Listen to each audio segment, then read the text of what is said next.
Hello friends, welcome to honey GS classes. 6th February daily current affairs with GS points. ఈరోజు మొత్తం ఈ నియామకాలు కాకుండా 11 ఆర్టికల్స్ వార్తల్లో ఉన్నాయి. అందులో 7 articles very very important. Telangana కోసము గృహ జ్యోతి అని చెప్పేసి ఒక పథకం మనకి వార్తల్లో ఉంది. ఈ తెలంగాణ లోపల మనకి కుల గణన అని చెప్పేసి ఇంకా స్టార్ట్ కాలేదు. స్టార్ట్ అయినప్పుడు మనము 3వ రాష్ట్రం అని చెప్పేసి డిస్కస్ చేయవచ్చు. So first Bihar, second AP, third Telangana అని చెప్పేసి ఆ స్టార్ట్ చేసినప్పుడు మనం డిస్కస్ చేద్దాం. పేపర్లో వచ్చినప్పుడే ఇంకా మనకు అధికారిక ఉత్తర్వులు రాలేదు కాబట్టి అది వచ్చినాక డిస్కస్ చేయాల్సిన అవసరం ఉంటుంది, ఇప్పుడే అవసరం లేదు. సో ఫస్ట్ చూస్తే మనకి ఈరోజు మంత్రిత్వ శాఖల కార్యదర్శులు అని చెప్పేసి ఒక 5గురిని అపాయింట్మెంట్ చేయడం జరిగింది. మనకి టీఎస్పీఎస్సీ ప్రీవియస్ పేపర్స్ గమనిస్తే సో మనకి మినిస్ట్రీ యొక్క సెక్రటరీ 2-3 టైమ్స్ ప్రశ్న వచ్చింది. కాబట్టి మంత్రులే కాదు వాళ్ళ యొక్క సెక్రటరీల పేర్లు గుర్తుపెట్టుకోవాలి. 5 అపాయింట్మెంట్స్ మనకి ఒకేసారి జరిగినాయి కాబట్టి సో ఐ థింక్ మనకి ప్రశ్న వచ్చేందుకు అవకాశం ఉన్నది. ప్రశ్న వచ్చినట్లయితే టీఎస్పీఎస్సీ క్వశ్చన్స్ అడిగితే గిట ఇటువైపు మంత్రిత్వ శాఖలు ఇచ్చేసి అటువైపు వాళ్ళ పేర్లు ఇచ్చి సో మనం ఇంకా మ్యాచ్ చేయాలని చెప్పేసి ప్రశ్న అడుగుతుంది. సో ఫస్ట్ చూస్తే హెల్త్ మినిస్ట్రీకి సెక్రటరీగా అపూర్వ చంద్ర అని చెప్పేసి వచ్చిండు. సో మనకి ఎలా గుర్తుపెట్టుకోవాలి అంటే ఆరోగ్యంగా ఉంటే అపూర్వంగా ఉన్నట్టు అని చెప్పేసి గుర్తుపెట్టుకోవచ్చు. నెక్స్ట్ ఇన్ఫర్మేషన్ అండ్ బ్రాడ్కాస్టింగ్ సమాచార ప్రసార శాఖకి సంజయ్ జాజు అని చెప్పేసి వచ్చిండు. సో మనకి జాజు అని చెప్పేసి లయన్ కింగ్ మన సినిమా చూసినట్లయితే అందులో జాజు పక్షి అని చెప్పేసి ఉంటుంది. అది ఆ సింహానికి ఇన్ఫ్యాక్ట్ సింబా సింహానికి ఉన్న ఆ పెద్ద సింహానికి ఈ జాజు అనే పక్షి వార్తలు అందిస్తుంది. ఈరోజు వార్తలు ఇంతే అని చెప్పేసి చెప్పేస్తుంది. కాబట్టి మనకు జాజు పక్షి మనం ఈజీగా గుర్తుపెట్టుకోవచ్చు ఆ వ్యక్తిని.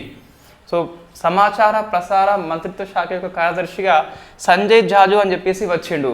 ఏం లేదు, మనకి ఇటువంటి అపాయింట్మెంట్స్ ఒకేసారి ఎక్కువ జరిగినప్పుడు వీలైనంత వరకే మనకు తెలిసిన వ్యక్తులతో లింకప్ చేసుకోవాలి. సో మనకి అప్పుడే కరెక్ట్గా ఆన్సర్ చేయగలుగుతాం. నెక్స్ట్ కోఆపరేషన్ సహకార శాఖ అని చెప్పేసి ఆశిష్ కుమార్ వచ్చిండు. సో కోఆపరేషన్ ఉంటుందని చెప్పేసి ఆశిస్తున్నా అని చెప్పేసి గుర్తుపెట్టుకోవచ్చు. సో మనం అలా ఇబ్బంది ఏం లేదు, గుర్తుపెట్టుకోవచ్చు. సో సహకారం ఉంటుందని చెప్పేసి ఆశిస్తున్నా అని చెప్పేసి మనకు గుర్తుపెట్టుకోవచ్చు. Next women and child development కిందకి సో మనకు అనిల్ మాలిక్ అని చెప్పేసి వచ్చిండు.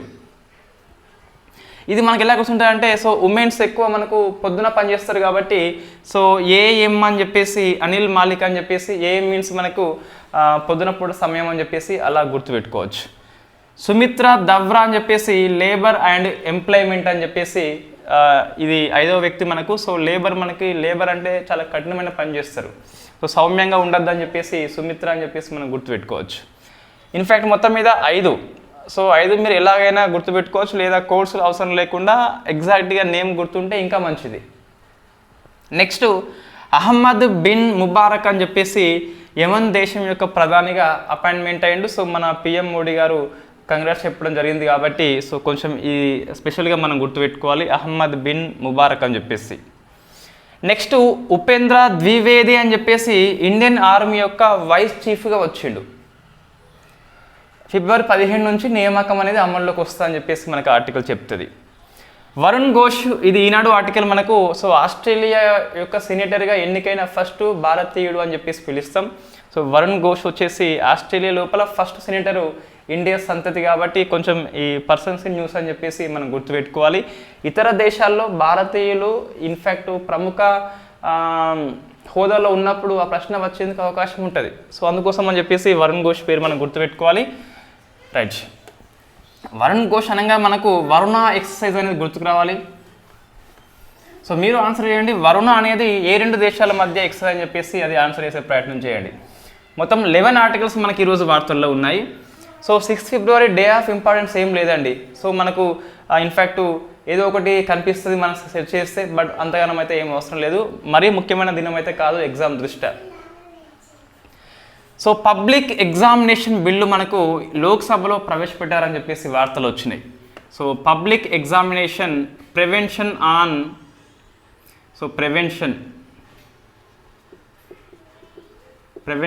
ఆన్ అదర్ మీన్స్ అని చెప్పేసి పిలుస్తాం, అన్ఫేర్ మీన్స్ అని చెప్పేసి పిలుస్తాం. సో అన్ఫెయిర్ మీన్స్ 2024 బిల్లు లోక్సభలో దీన్ని ప్రవేశపెట్టారు. సో ఇన్ఫ్యాక్ట్ ఈ బిల్లు యొక్క సారాంశం ఏంటి అంటే ఈ మనకు పేపర్ లీకేజ్ చాలామంది టీఎస్పీఎస్సీ యొక్క విక్టిమ్స్ మనమంతా. సో అటువంటి జరగకుండా ఉండేందుకు ఈ బిల్లు తీసుకురావడం జరిగింది. ఇంతకుముందు ఈ పేపర్ లీకేజ్ కోసం అని చెప్పేసి మనకు నిర్దేశిత చట్టం అంటూ ఏమీ లేదు. సో అందుకోసం అని చెప్పేసి ఇది మంచి ప్రయత్నం అని చెప్పేసి మనం చెప్పవచ్చు. బట్ మనకి టీఎస్పీఎస్కి ఇది వర్తించదండి. ఎందుకోసం అంటే ఈ public examinations prevention on unfair means అనే చట్టం చూస్తే ఇట్ట బిల్లు ఇప్పుడైతే సో ఎవరికి అప్లికేబుల్ అవుతుంది ఫస్ట్ చూస్తే ఇన్ఫ్యాక్ట్ యూపీఎస్సీకి అప్లికేబుల్ అవుతుంది. సెంట్రల్ ఎగ్జామ్స్ అథారిటీ ఏవైతే ఉన్నాయో వాటికి అంటే IBPS so banking exam conduct చేస్తుంది. నెక్స్ట్ ఎస్ఎస్సి అని చెప్పేసి స్టాఫ్ సెలక్షన్ కమిషన్ అని చెప్పేసి ఉంటుంది. సో రైల్వే రిక్రూట్మెంట్ బోర్డ్ అని చెప్పేసి ఉంటుంది. నేషనల్ టెస్టింగ్ ఏజెన్సీ అని చెప్పేసి ఉంటుంది. ఇప్పుడు మనం ఎక్కువ గుర్తుపెట్టుకోవాలి. ఈ ఐఐటి జేఈ కానీ మనకు సో అటువంటి ఎగ్జామ్స్ని ఇది కండక్ట్ చేస్తుంది. హయ్యర్ ఎడ్యుకేషన్ ఎంట్రన్స్ టెస్ట్లు ఉంటాయి కదా వాటిని ఇది కండక్ట్ చేస్తుంది. వీటికి మాత్రమే అప్లికేబుల్ అవుతుంది. వీటితో పాటు వివిధ మంత్రిత్వ శాఖలను సో వాటి యొక్క డిపార్ట్మెంట్ ఏదైతే ఉందో సో మంత్రిత్వ శాఖలు ప్లస్ డిపార్ట్మెంట్ అనేది ఏమన్నా అపాయింట్మెంట్ చేసుకున్నప్పుడు కూడా ఈ చట్టము లేదా ఈ బిల్లు అనేది ప్రజెంట్ మనకు చూస్తే వర్తిస్తుందని చెప్పేసి మనకు పిఐబి న్యూస్ పేర్కొంటుంది. నెక్స్ట్ మరి సో పనిష్మెంట్ ఎలా ఉంది అంటే సుమారుగా 3 ఏళ్ల నుంచి 5 ఏళ్ల వరకు జైలు శిక్ష పడుతుంది. 10 lakhs ఫైన్ విధిస్తారు. ఒకవేళ ఎగ్జామ్ కండక్ట్ చేస్తే సర్వీస్ ప్రొవైడరే తప్పు చేస్తే గిట్ట ₹1,00,00,000 వరకు ఫైన్ విధిస్తారు. మళ్ళీ ఎగ్జామ్స్ కండక్ట్ చేయకుండా కొన్ని సంవత్సరాల పాటు నిషేధం విధిస్తారని చెప్పేసి మనకు ఆర్టికల్ చెప్తుంది. ఇక్కడ మనకు చట్టం కాలేదు. బట్ మనకి బేసిక్గా ఏం గుర్తుపెట్టుకోవాలంటే సెంట్రల్ ఎగ్జామ్స్ అథారిటీస్ ఏవైతే ఉన్నాయో సో యూపీఎస్సీ కానీ ఐబీపీఎస్సీ కానీ ఎస్ఎస్సీ కానీ రైల్వే రిక్రూట్మెంట్ బోర్డు కానీ ఎన్టీఏ కానీ ఇవి మాత్రమే కండక్ట్ చేసే ఎగ్జామ్స్కి వర్తింపజేస్తాం. దాంతోపాటు మినిస్ట్రీ ప్లస్ వాటి యొక్క డిపార్ట్మెంట్ ఏవైతే ఉన్నాయో నియామకాలు చేసుకున్నప్పుడు కూడా వర్తిస్తుంది. సో మనకి పనిష్మెంట్ చూస్తే 3 ఏళ్ల నుంచి 5 ఏళ్ల పాటు శిక్ష పడవచ్చు. 10 lakhs ఫైన్ పడవచ్చు. ఎగ్జామ్ కండక్ట్ చేసే సర్వీస్ ప్రొవైడర్ నేరం చేస్తే గిట్ట ఇన్ఫ్యాక్ట్ ₹1,00,00,000 వరకు ఫైన్ అయితే విధిస్తారు. ఇది స్టేట్ పబ్లిక్ సర్వీస్ కమిషన్ యొక్క ఎగ్జామ్స్కి అయితే వర్తింప చేస్తలేరు అని చెప్పేసి గుర్తుపెట్టుకోవాలి. కంప్లీట్గా యూనియన్ లెవెల్లో ఇది ఇన్ఫ్యాక్ట్ మనకి అమల్లో ఉంటుంది. స్టేట్స్ అనేవి అడాప్ట్ చేసుకోవచ్చా లేదని చెప్పేసి మనకి బిల్లు పూర్తిగా అందుబాటులో లేదు. సో అందుబాటులో వచ్చినాక మనం దాన్ని డిస్కస్ చేయొచ్చు. సో మనకు ఫస్ట్ అయిపోయింది. సెకండ్ది అభ్యాస అని చెప్పేసి మనకు సో ఇన్ఫ్యాక్ట్ నిన్న డిఆర్డిఓ సక్సెస్ఫుల్గా దీన్ని ఫ్లైట్ టెస్ట్ చేయడం జరిగింది. సో అభ్యాస్ వచ్చేసి దీన్ని హీట్ అని చెప్పేసి పిలుస్తాం. High speed expandable aerial target అని చెప్పేసి పిలుస్తాం. సో ఏరియల్ టార్గెట్ మనకు గగనతలంలో లక్ష్యాలని ఇది వెళ్ళి అటాక్ చేస్తుంది. So high speed expandable aerial అని చెప్పేసి పిలుస్తాం. ఏరియల్లో ఉన్న టార్గెట్ని ఇది సో వేగవంతంగా వెళ్ళి ధ్వంసం చేస్తుంది. సో నథింగ్ బట్ ఇది ఒక మిసైల్ లాగా మనకి పనిచేస్తుంది. దీన్ని డిఆర్డిఓ టెస్ట్ చేసింది. సో ఇన్ఫ్యాక్ట్ చాందీపూర్లో ఒడిషా లోపల అని చెప్పేసి ఐటీఆర్ దగ్గర టెస్ట్ చేయడం జరిగింది. అందుకు మనకి వార్తల్లో ఉంది. అభ్యాస్ అనగా మనకు హీట్ అని చెప్పేసి గుర్తుకు రావాలి. So high speed expandable aerial target అని చెప్పేసి పిలుస్తాం. ఇవన్నీ 1 line ఆన్సర్స్ అండి ఇవన్నీ. So next semi conductor. So చౌకైన సెమీ కండక్టర్ల తయారీ కోసం అని చెప్పేసి సో సెమీ కండక్టర్స్ చిప్స్ అని చెప్పేసి పిలుస్తాం.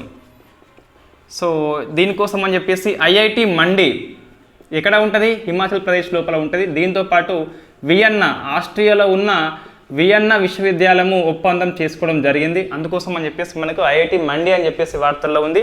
సెమీ కండక్టర్ మనకి తరచుగా వార్తల్లో ఉంటుంది కాబట్టి ఇది మనం గుర్తుపెట్టుకోవాలి. నెక్స్ట్ ఐఐటి కాన్పూర్ అని చెప్పేసి సో ఈ కాన్పూర్ ఒకటి మనకు S2 ఫెసిలిటీ అని చెప్పేసి పిలుస్తాం. దీనికి నిక్నేమ్ వచ్చేసి జిగంతర లేదా జిగర్ తండ అని చెప్పేసి పిలుస్తాం. సో ఇన్ఫ్యాక్ట్ ఇది మనకు ఎందుకు వార్తల్లో వచ్చింది? దీని S2 ఫెసిలిటీ అనేది ఏంటిదంటే ఇన్ఫ్యాక్ట్ మనము ఒక మిసైల్ కానీ లేదా హైపర్సోనిక్ టెక్నాలజీని ముందే టెస్ట్ చేయడము. సో ఇది డిఆర్డిఓ మనకు ఎక్కువ దీన్ని ఉపయోగం చేసుకుంటుంది ఈ S2 ఫెసిలిటీని. అంటే హైపర్సోనిక్ టెక్నాలజీని టెస్టింగ్ చేసే సెంటర్ అని చెప్పేసి పిలుస్తాం. నిర్దేశిత వాతావరణ పరిస్థితులలో ఒక మిసైల్కి హైపర్సోనిక్ టెక్నాలజీ ధ్వని వేగం కంటే ఎక్కువ వేగంతో ప్రయాణం చేస్తా లేదని చెప్పేసి ముందే టెస్ట్ చేయవచ్చు. దాన్ని మనము hyper velocity expansion tunnel test facility అని చెప్పేసి పిలుస్తాం. ఇది ఐఐటి కాన్పూర్లో వెరీ ఫస్ట్ టైం ఇండియాలో దీన్ని తయారు చేస్తున్నారు ఐఐటి కాన్పూర్ వాళ్ళు. ఎందుకోసం పనికొస్తుంది అంటే ఈ S2 ఫెసిలిటీ అనేది ఒక మిసైల్ ఏదైతే ఉందో హైపర్సోనిక్ టెక్నాలజీ కలిగి ఉంటుందా లేదా అని చెప్పేసి తక్కువ ఖర్చుతో ఈజీగా టెస్ట్ చేయవచ్చు. డిఆర్డిఓ ఉపయోగం చేసుకుంటుంది, ఇస్రో కూడా మనకి ఇది పనికొస్తుందని చెప్పేసి చెప్పొచ్చు. సో అదే మనకు హైపర్ వెలోసిటీ అని చెప్పేసి పిలుస్తాం. సో సింపుల్ చెప్పాలంటే హైపర్సోనిక్ టెక్నాలజీ యొక్క టెస్టింగ్ సెంటర్ని ఐఐటి కాన్పూర్ డెవలప్మెంట్ చేసిందని చెప్పేసి గుర్తుపెట్టుకోవాలి. దానికి నిక్నేమ్ మనకు జిగంతర లేదా జిగర్తండ అని చెప్పేసి పిలుస్తామట. నెక్స్ట్ ఆ టైప్ బార్ అని చెప్పేసి ఒక వ్యాక్సిన్ మనకి వార్తల్లో ఉంది. So type bar vaccine, in fact ఇది టైఫాయిడ్ కోసము భారత్ బయోటెక్ అనేది దీన్ని రూపొందించింది, WHO అనేది ఆమోదించింది కాబట్టి మనకి వార్తల్లో వచ్చింది. సో టైప్ బార్ వ్యాక్సిన్ అనేది టైఫాయిడ్ కోసము సాల్మోనెల్లా టైఫాయి అని చెప్పేసి ఒక బ్యాక్టీరియా డిసీజ్ మనకి ఫీవర్ వస్తుంది కదా, దానికోసం అని చెప్పేసి వ్యాక్సిన్ని తీసుకొచ్చింది భారత్ బయోటెక్ కంపెనీ హైదరాబాద్ అని చెప్పేసి గుర్తుపెట్టుకోవాలి. నెక్స్ట్ ఇది వెరీ ఫేమస్ అండి, నగోయా ప్రోటోకాల్ని కామరూన్ కంట్రీ అయితే ఆమోదించిందని చెప్పేసి మనకు హిందూ ఆర్టికల్ పేర్కొంటుంది. సో మనం డిస్కస్ చేయాలి నగోయా ప్రోటోకాల్ అంటే ఏంటి అని చెప్పేసి చూసుకోవాలి. ఫస్ట్ ఇది ఎందుకు వార్తల్లో వచ్చింది నగోయా ప్రోటోకాల్ అనేది, సో కామరూన్ దేశము ఆమోదించింది కాబట్టి మనకు వార్తల్లో వచ్చింది, దీన్ని రాటిఫై చేసిందట. సో నగోయా ప్రోటోకాల్ ఏంటి అంటే మనకి సో కన్వెన్షన్ ఆన్ బయోడైవర్సిటీ అని చెప్పేసి ఉన్నది, మనకు జీవ వైవిధ్య ఒప్పందం అని చెప్పేసి దీని మీద వచ్చిన ఒక ఒప్పందమే నగోయా ప్రోటోకాల్ అని చెప్పేసి 2010 లోపల జపాన్లో ఉన్న నగోయాలో మనం మీటింగ్ పెట్టుకున్నాము దేని మీద, జీవ వైవిధ్యం మీద. అప్పుడే నగోయా ప్రోటోకాల్ అని చెప్పేసి మొత్తం మనము దీంట్లో ఐచి లక్ష్యాలు అని చెప్పేసి పిలుస్తాం. మొత్తం 20 ఉంటాయి. సో 20 లక్ష్యాలని నెరవేరుస్తామని చెప్పేసి ఒక దేశం రాటిఫై చేస్తే అది ఆమోదించినట్టుగా మనం భావిస్తాం. ఇండియా మనకు సో COP11 అని చెప్పేసి ఇండియానే హోస్ట్ చేసింది హైదరాబాద్ లోపల 2012లో. సో అప్పుడే ఇండియా నగోయా ప్రోటోకాల్ని అయితే ఆమోదించింది. సో 2010 అనేది నగోయా ప్రోటోకాల్ అని చెప్పేసి గుర్తుపెట్టుకోవాలి. ఇందులో ఏముంటాయి, ఐచి లక్ష్యాలు అని చెప్పేసి మొత్తం 20 ఉంటాయి. జీవ వైవిధ్యం కోసం అని చెప్పేసి ఏం చేస్తామని చెప్పేసి ఒక దేశాల యొక్క హామీ ఈ ఐచి లక్ష్యాలు 20 అని చెప్పేసి పిలుస్తాం. వాస్తవంగా ఇది 2010 నుంచి 20 వరకు అమల్లో ఉంటాయి ఐచి లక్ష్యాలు. అయితే ఇటీవల మనము సో COP15 అని చెప్పేసి ఇన్ఫ్యాక్ట్ దేని మీద, CBD మీద. COP15 అనగానే మనకు UNFCCC పోవద్దు, CBD అని చెప్పేసి ఇక్కడ గుర్తుపెట్టుకోవాలి. ఇటీవల మనకు ఇన్ఫ్యాక్ట్ చైనా కంట్రీలో ఉన్న కున్మింగ్ లోపల అండ్ కెనడాలోని మాంట్రియల్, సో రెండు ఈసారి హోస్ట్ చేసినాయి కాబట్టి దీన్ని కున్మింగ్ మాంట్రియల్ ఒప్పందం అని చెప్పేసి పిలుస్తాం. ఇన్ఫ్యాక్ట్ ఈ ఒప్పందం అనేది దేనికి సవరణ అంటే నగోయా ప్రోటోకాల్కి సవరణ అని చెప్పేసి పిలుస్తాం. ఈ నగోయా ప్రోటోకాల్లో ఉన్న ఐచి లక్ష్యాలని ఏ ఒక్క కంట్రీ కూడా అచీవ్ కాలేదు కాబట్టి మళ్ళీ మీటింగ్ పెట్టుకొని కున్మింగ్ మాంట్రియల్ ఒప్పందాన్ని మనము ఆమోదం చేసుకున్నాము. దీంట్లో 23 లక్ష్యాలు నిర్దేశం చేసుకున్నాము. వీటిని 2030 కల్లా సాధించాలని చెప్పేసి లక్ష్యం పెట్టుకున్నాము. మన వాస్తవంగా ఆర్డర్లో చూస్తే ఫస్ట్ కార్టిజెనా అని చెప్పేసి ఉంటుంది ప్రోటోకాల్. దీన్ని రిప్లేస్మెంట్ చేసిందే నగోయా ప్రోటోకాల్ అని చెప్పేసి పిలుస్తాం. దీన్ని రిప్లేస్మెంట్ చేసిందే కున్మింగ్ మాంట్రియల్ ఒప్పందం అని చెప్పేసి పిలుస్తాం. ఈ 3 దేనికోసం అంటే మనకు CBD కోసం అని చెప్పేసి గుర్తుపెట్టుకోవాలి, బయోడైవర్సిటీ యొక్క రక్షణ కోసం అని చెప్పేసి ఆ 3 మనకు పనిచేస్తాయి. సో కార్టిజెనా కొలంబియా కంట్రీ అని చెప్పేసి, నగోయా మనకి జపాన్ అని చెప్పేసి, Kunming Montreal China plus Canada అని చెప్పేసి గుర్తుపెట్టుకోవాలి. 23 లక్ష్యాలు ఇక్కడ ఉన్నాయి. వీటిని 30 కల్లా మనం అచీవ్మెంట్ కావాలని చెప్పేసి లక్ష్యం పెట్టుకున్నాము. ఇక్కడ వెరీ ఫేమస్ కున్మింగ్ మాంట్రియల్ యొక్క మెయిన్ సారాంశం ఏంటిదంటే 30x2030 అని చెప్పేసి పిలుస్తాం. ఇది మనం డిస్కస్ చేసిన ఇదంతా ఇంతకుముందు ఎప్పుడు COP15 సదస్సు 2022లో జరిగింది మనకు, అప్పుడే దీన్ని పూర్తిగా డిస్కస్ చేయడం జరిగింది. ఇన్ఫ్యాక్ట్ ఇది ఏంటిదంటే 30% భూభాగాన్ని 30% సముద్ర భాగాన్ని 2030 కల్లా రక్షణ చేయాలని చెప్పేసి మనం లక్ష్యం పెట్టుకున్నాము. 2030 కల్లా ఎర్త్ 30%, సీ పార్ట్ 30% అని చెప్పేసి లక్ష్యం పెట్టుకున్నాము. అందులో 23 లక్ష్యాలు ఉంటాయి, 4 గోల్స్ అని చెప్పేసి ఉంటాయి. సో ఇండియా కూడా దీన్ని ఆమోదించింది. సో ఇండియా నగోయా ఆమోదించింది, కున్మింగ్ కూడా ఇటీవల మనకు సంతకం చేయడం జరిగింది కాబట్టి మనకి వార్తల్లో అయితే కనిపిస్తుంది. సో ఇందులో ఏం గుర్తుపెట్టుకోవాలి ప్రజెంట్ అయితే, నగోయా ప్రోటోకాల్ని కామరూన్ కంట్రీ ఆమోదించింది. నగోయా ప్రోటోకాల్ ఇన్ఫ్యాక్ట్ దేనికి సంబంధించింది అంటే జీవ వైవిధ్య రక్షణ కోసం అని చెప్పేసి ఒప్పందం అని చెప్పేసి గుర్తుపెట్టుకోవాలి. 20 లక్షల యొక్క కలయికనే నగోయా ప్రోటోకాల్ అని చెప్పేసి పిలుస్తాం. నెక్స్ట్ ఈ నగోయాని రిప్లేస్మెంట్ చేస్తూ వచ్చిందే కున్మింగ్ మాంట్రియల్ ఒప్పందం అని చెప్పేసి పిలుస్తాం. అందులో 23 లక్షలు ఉంటాయని చెప్పేసి చూసుకోవాలి. నగోయా 20 అయితే కున్మింగ్ లోపల 23 ఉంటాయి. నెక్స్ట్ మల్దీవులు అధ్యక్షుడు మహమ్మద్ ముయిజ్జు మరొకసారి గవర్నమెంట్ ఆఫ్ ఇండియా మీద ఇండియా అవుట్ పాలసీని ఫాలో అవుతున్నాడు. సో మార్చి 15 అని చెప్పేసి బలగాలు వెనక్కి తీసుకోవాలని చెప్పేసి లక్ష్యం పెట్టిండు కదా, దీన్ని మే 10కి పొడిగించాడు. మే 10 కల్లా ఏ ఒక్క భారత సైనికుడు నా గడ్డ మీద ఉండద్దు అని చెప్పేసి అల్టిమేటం జారీ చేసిండు మన కాదు ఇన్ఫ్యాక్ట్ మహమ్మద్ ముయిజ్జు అని చెప్పేసి ఉన్నాడు. మహమ్మద్ ముయిజ్జు చూస్తే మనకి కొత్తగా అధ్యక్షుడు అయ్యిండు మల్దీవుల దేశానికి. సో మల్దీవుల దేశానికి అయిన తర్వాత ఫస్ట్ ఇతను మల్దీవుల అధ్యక్షులు ఎవరైనా ఫస్ట్ విజిట్ ఇండియా చేస్తారు. వెరీ ఫస్ట్ టైం ఇండియా కాకుండా టర్కీ ప్లస్ చైనాకి వెళ్ళడం జరిగింది. నెక్స్ట్ హైడ్రోగ్రఫీ ఒప్పందం అని చెప్పేసి మల్దీవులు ప్లస్ ఇండియా మధ్య ఉన్నది. సో అది రద్దు చేసుకోవడం జరిగింది. నెక్స్ట్ వచ్చేసి ఇండియా సైన్యాన్ని వెనక్కి రావాలని చెప్పేసి గడువు మనకు మహమ్మద్ ముయిజ్జు చెప్పడం జరిగింది. అందుకోసం అని చెప్పేసి మరొకటి డిస్కస్ చేస్తాం, బట్ అది ఆల్రెడీ మనము చెప్పుకున్న ఆర్టికలే. నెక్స్ట్ మేరీ ధరోహర్ అని చెప్పేసి ఒక స్కీమ్ మనకు వార్తల్లో ఉంది. ఇది మనం డిస్కస్ చేసినాము. సో ఇది మళ్ళీ ఎందుకు వార్తల్లో వచ్చింది అంటే ఈ సాంస్కృతిక మంత్రిత్వ శాఖ ఏదైతే ఉందో లోక్సభలో మనకు చెప్పడం జరిగింది, అన్ని రాష్ట్రాలు తొందరగా ఈ కల్చరల్ మ్యాపింగ్ చేయాలని చెప్పడం జరిగింది. ఏంటి కల్చరల్ మ్యాపింగ్ అంటే ఇండియాలో ఉన్న ప్రతి స్టేట్స్ ప్రతి యూటీలో ఉన్న విలేజ్ యొక్క కల్చరల్ హిస్టరీని మొత్తము వీళ్ళు మ్యాపింగ్ చేస్తున్నారు. అదే మేరా ధరోహరి ప్రోగ్రామ్ అని చెప్పేసి పిలుస్తాం. ఒక డిజిటలైజ్ మ్యాపింగ్ గ్రామం యొక్క కల్చర్ని హిస్టరీని పూర్తిగా వీళ్ళు చేస్తున్నారని చెప్పేసి చెప్పవచ్చు. సో మినిస్టర్ ఆఫ్ కల్చర్ కిందకి ఈ ప్రోగ్రామ్ అయితే వస్తుంది. నెక్స్ట్ ఫస్ట్ బిమ్స్టెక్ ఆక్వాటిక్స్ ఛాంపియన్షిప్ అని చెప్పేసి ఒక స్విమ్మింగ్ పోటీ అది. సో బిమ్స్టెక్ దేశాల కోసం అని చెప్పేసి వెరీ ఫస్ట్ టైం ఇండియా అనేది హోస్ట్ చేస్తుంది కాబట్టి మనకి వార్తల్లో ఉంది. ఢిల్లీలో ఉన్న శ్యామ్ ప్రసాద్ ముఖర్జీ స్విమ్మింగ్ పూల్ లోపల దీన్ని వెరీ ఫస్ట్ టైం కండక్ట్ చేస్తున్నారు. 7 కంట్రీస్ పాల్గొంటున్నాయి. అందులో ఈ సౌత్ ఈస్ట్ ఏషియా అని చెప్పేసి మొత్తం మనకి 2 కంట్రీస్ ఉంటాయి, మయన్మార్ ఉంటుంది అండ్ థాయిలాండ్ ఉంటుంది. ఇంకొక 5 కంట్రీస్ సౌత్ ఏషియా అని చెప్పేసి భూటాన్, బంగ్లాదేశ్, ఇండియా, నేపాల్ అండ్ శ్రీలంక అని చెప్పేసి మొత్తం 7 దేశాల కూటమే మనకి బిమ్స్టెక్ అని చెప్పేసి పిలుస్తాం.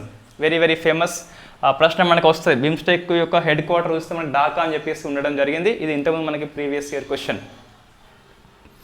నెక్స్ట్ చూస్తే ఇండియన్ ఎనర్జీ వీక్ అని చెప్పేసి ఇదే రోజు మనకి పిఎం మోడీ గారు గోవాలో దీన్ని లాంచ్ చేయడం జరిగింది. ఒక సమ్మిట్ మనకు ఎనర్జీ విషయంలో ప్రపంచ కంట్రీస్ అన్ని ఇక్కడ వచ్చి మీటింగ్ పెట్టుకుంటాయి, వాటి యొక్క బెస్ట్ ప్రాక్టీస్ని షేర్ చేసుకుంటాయి. ప్రసంగం చూస్తే మనం పిఎం న్యూస్లో ఇంతకుముందు వచ్చింది.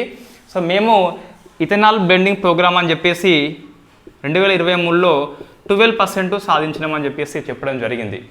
2025-26 కల్లా ఈ బ్లెండింగ్ ప్రోగ్రామ్ వచ్చేసి ఇథనాల్ని 20% చేస్తామని చెప్పేసి చెప్పడం జరిగింది. సో మనకి అదైతే వార్తల్లో కనిపిస్తుంది. Next best green bond corporation award అయితే సో రూరల్ ఎలక్ట్రిఫికేషన్ కార్పొరేషన్ అనే సంస్థకు వచ్చింది, ఆర్ఎస్కి రావడం జరిగింది. ఇన్ఫ్యాక్ట్ ఈ ఆర్ఎస్ అనే సంస్థ మనకు ఈ ప్రధానమంత్రి సూర్యోదయ యోజన మన స్కీమ్ ఉంది కదా, రూఫ్ టాప్ సోలార్ ప్రోగ్రామ్ అని చెప్పేసి దాన్ని ఇంప్లిమెంట్ చేసే సంస్థ ఆర్ఎస్ అని చెప్పేసి చెప్పొచ్చు. ఇంకోటి భారత్ రైస్ అని చెప్పేసి వార్తల్లో ఉంది. ఇన్ఫ్యాక్ట్ ఈ రైస్ మనం ఇంతకుముందు డిస్కస్ చేయడం జరిగింది.